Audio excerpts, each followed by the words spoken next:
Blessed morning, my dear brothers and sisters.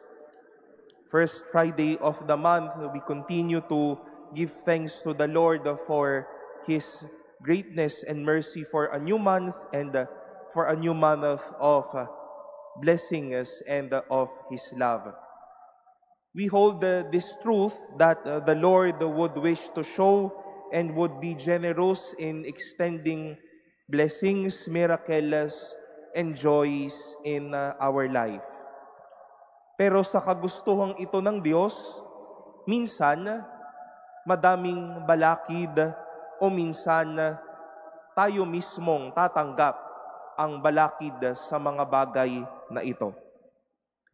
In today's Gospel, according to St. Matthew, he noted that Jesus was unable to do many mighty deeds in their presence because of their lack of faith.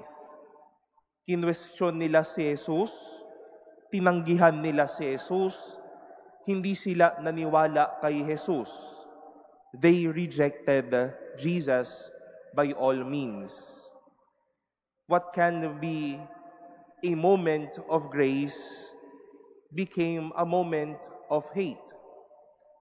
Gagawa sana ng kababalaghan si Jesus, ngunit sarado ang puso ng mga taong ito. We've heard today how the Lord entrusted to Moses and the Israelites these celebrations or festivities that they should celebrate. And such feasts are not only feasts or celebrations, but they are avenues for the many mighty acts of God. Ways how God can do mighty acts in their presence. With an open heart, with a willing heart, with a generous heart, God will surely do mighty acts.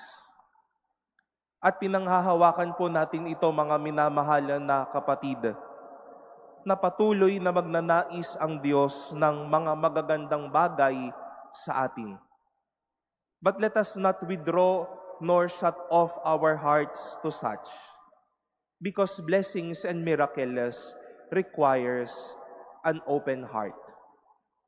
May Diyos ngang nagpapakabuti, pero bakit tayo nagmamatigas? God is more than willing to do many mighty acts in life, but why reject and shake off those promises? There might be questions, there might be doubts, there might be the blocks within us.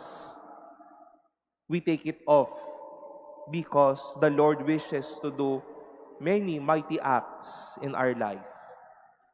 Hindi kapahamakan ang gustong gawin ng Diyos sa atin.